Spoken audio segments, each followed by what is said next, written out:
Assalomu alaykum, hurmatli tomoshabinlar.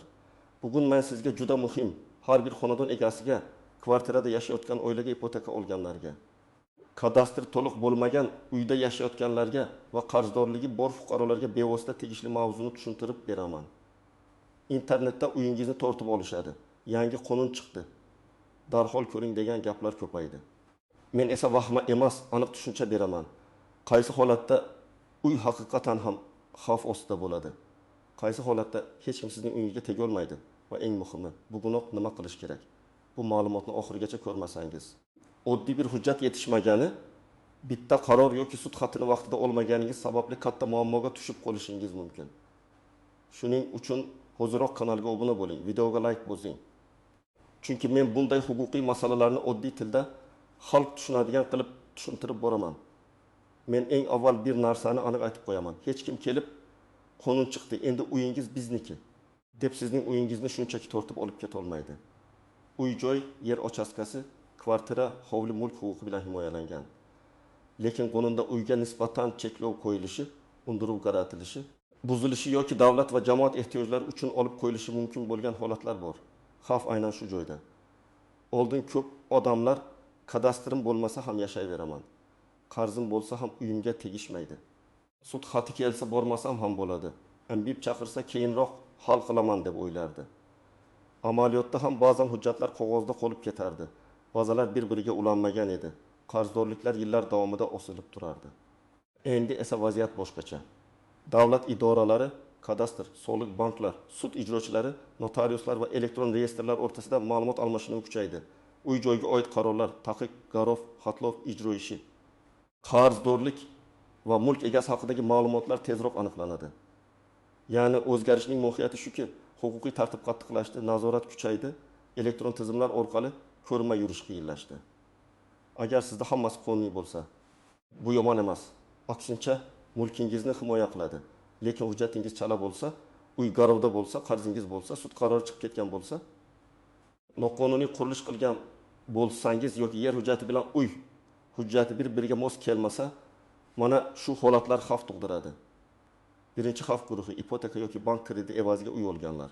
Masalan, siz 2000 yilga ipoteka oldingiz. Oylik to'lovingiz 4 million so'm. Birinchi 2 yil to'ladingiz, keyin ish joyingiz o'zgardi, daromadingiz kamaydi, 5 oy to'lay olmadingiz. Bank avval ogohlantiradi, keyin penya hisoblaydi. Keyin qarzni undirish uchun sudga murojaat qiladi. Sud qarori chiqqandan keyin ish majburiy ijro byurosiga o'tadi. Agar qarz yopilmasa, garovdagi uy auksion orqali sotilishi mumkin. Bu uyingizni noqonuniy tortib olishdi degani emas. Bu siz shartnomada uy garov bo'lishiga rozi bo'lganingiz uchun yuz beradi. Bu yerda eng katta xato nimada?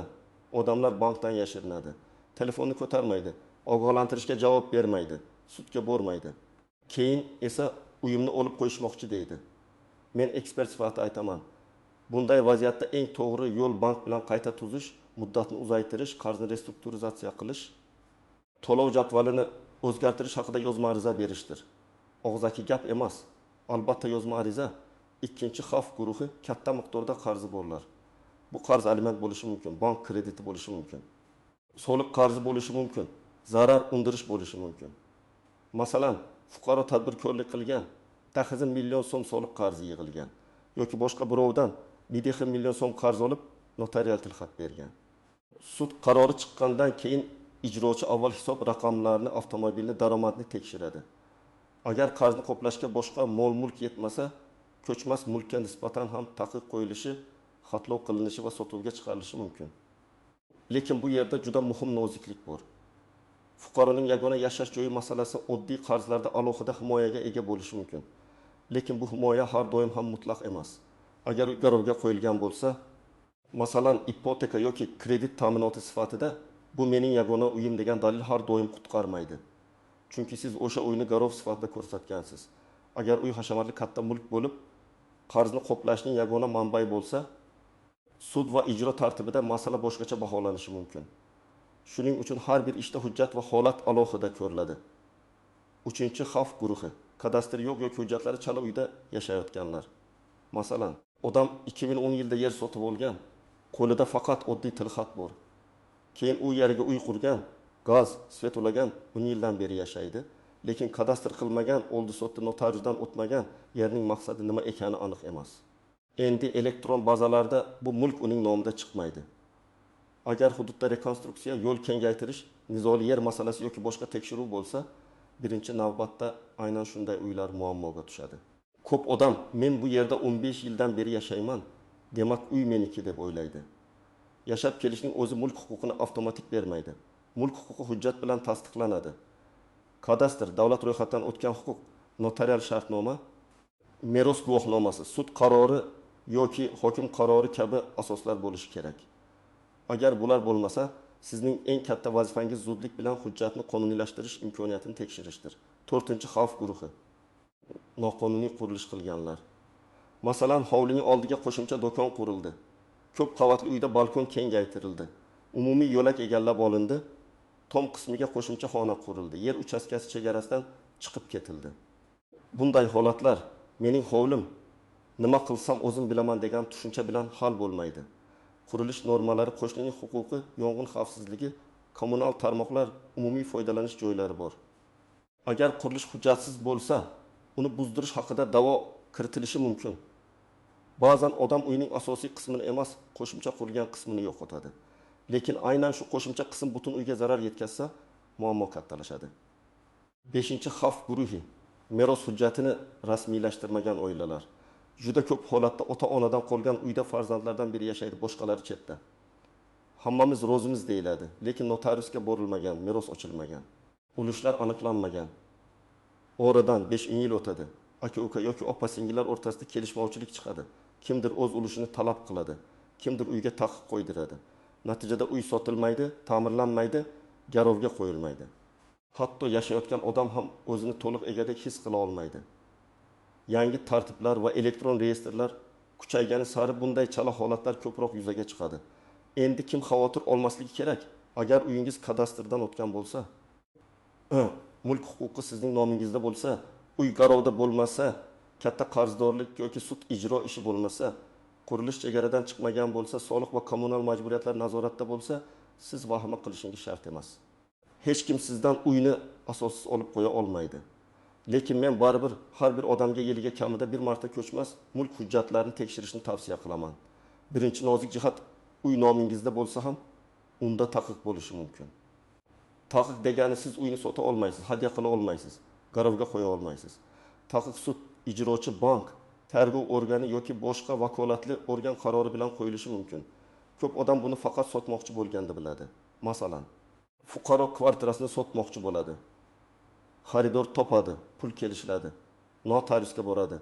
Notarius bazadan ko'radi. Kvartirada taqiq bor. Sababi 3 yil oldingi qarz bo'yicha ijro ishi ochilgan. Shu paytda bitim to'xtaydi, xaridor ketadi. Narx tushadi. Shuning uchun taqiq bor yo'qligini oldindan tekshirish kerak. Ikkinchi nozik jihat, propiska mulk huquqi emas. Ko'pchilik men shu uyda ro'yxatda turaman, demak mening haqqim bor deydi. Ro'yxatdan o'tish yashash joyini bildiradi, lekin mulkdorlikni bildirmaydi. Agar uy otangiz nomida bo'lsa, siz ro'yxatda tursangiz ham avtomatik ega aylanmaysiz. Agar uy turmush o'rtog'ingiz nomida bo'lsa, bu ham alohida tahlil qilinadi. Uy nikoh davrida olinganmi? Merosmi, hadyami? Kimning mablag' ishlatilgan? Shartnomada nima yozilgan? Demak, propiska bor degan gap uy tortib olinmaydi yoki ulushim bor degan kafolat emas. 3-chi nozik jihat, xotin mulki. Nikoh davrida olingan uy ko'pincha umumiy mulk sifatida qaraladi. Hatto hujjat faqat yoki faqat xotin nomida bo'lsa ham. Masalan, nomiga kvartira olingan. Lekin to'lovlar oilaviy daromaddan qilingan. Keyin qarz oladi va kvartirani sotmoqchi bo'ladi. Xotin roziligi talab qilinishi mumkin. Yoki aksincha ajrimdan keyin mulk bo'linmagani uchun keyinchalik sudda nizo chiqadi. Shu sababli uy bo'yicha har qanday yirik bitimda turmush o'rtog'ining huquqi tekshiriladi.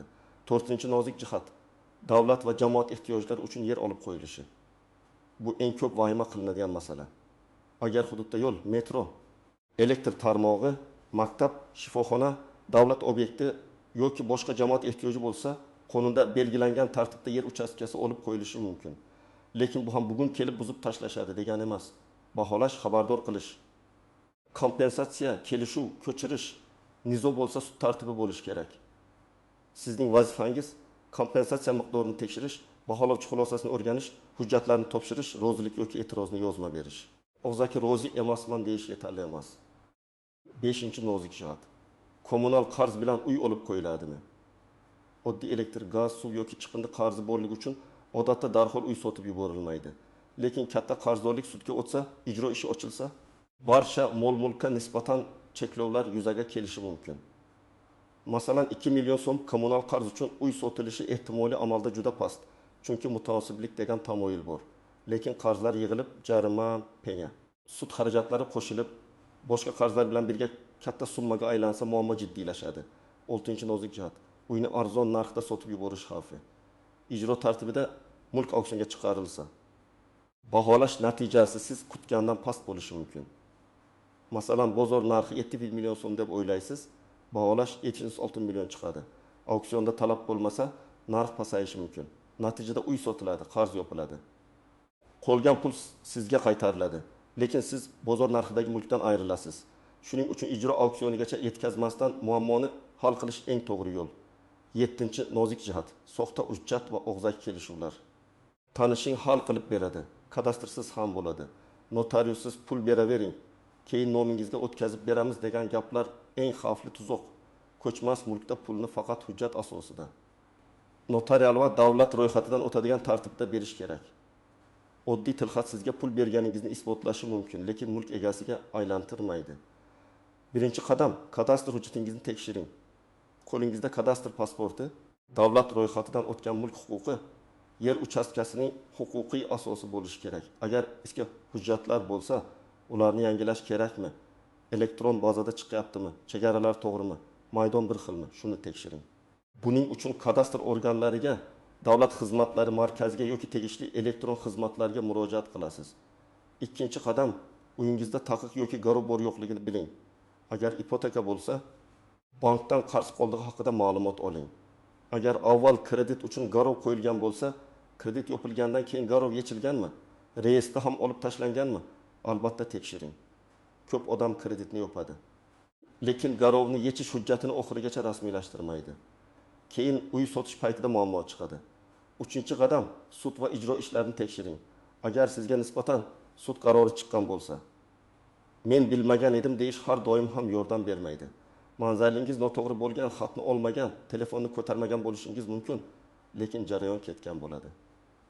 Majburiy ijro byurosidan yoki tegishli elektron tizimlardan o'zingizga nisbatan ijro ishi bor yo'qligini tekshiring. Agar bor bo'lsa, darhol ijrochi bilan bog'laning, qarz summasini, asosini, to'lov tartibini, taqiq qo'yilgan mulkni aniqlang. 4-qadam, qarzingiz bo'lsa, uni yashirmang, reja tuzing. Banka yoki qarz beruvchiga yozma ariza bering. Arizada shunday yozish mumkin: moliyaviy holatim vaqtincha og'irlashgani sababli qarz bo'yicha to'lov jadvalini qayta ko'rib chiqishingizni, muddatni uzaytirishingizni yoki qarzni bo'lib to'lash imkonini berishingizni so'rayman. Arizaga ish joyidan ma'lumotnoma, daromad kamaygani haqidagi hujjat, davolanish xarajatlari, oilaviy ahvolni tasdiqlovchi hujjatlarni qo'shing.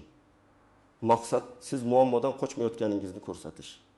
5-qadam. Meros masalasini cho'zmang. Agar ota-onangizdan uy qolgan bo'lsa, notariusga boring. Meros ishi ochilganmi, kim merosxo'r, kim voz kechgan, kim ulush oladi, hammasini hujjatlashtiring. Aka-ukamiz. Gaplashib olamiz degan kelishuv ertaga farzandlar, kelinlar, kuyovlar, qarindoshlar o'rtasida katta nizoga aylanadi. Mulk hujjati toza bo'lsa, oilada tinchlik ham ko'proq bo'ladi. 6-qadam, noqonuniy qurilish bo'lsa, uni yashirish o'rniga huquqiy yo'lini tekshiring. Arxitektura bo'limi, kadastr, mahalliy hokimiyat, loyiha tashkiloti bilan maslahat qiling. Qurilgan obyektni qonuniylashtirish mumkinmi? Texnik xulosa kerakmi? Qo'shnilar roziligi kerakmi? Xavfsizlik normalariga zid emasmi? Shularni aniqlang. Agar qonuniylashtirish imkoni bo'lmasa, vaziyatni yanada og'irlashtirmaslik kerak. Chunki keyinchalik jarima, buzish xarajati va sud xarajatlari ham sizga tushishi mumkin. 7-qadam. Davlat ehtiyoji uchun buzish yoki ko'chirish haqida xabar olsangiz, hissiyot bilan emas, hujjat bilan harakat qiling. Sizdan nima talab qilinyapti? Qaysi qarorga asosan? Kompensatsiya qanday hisoblangan?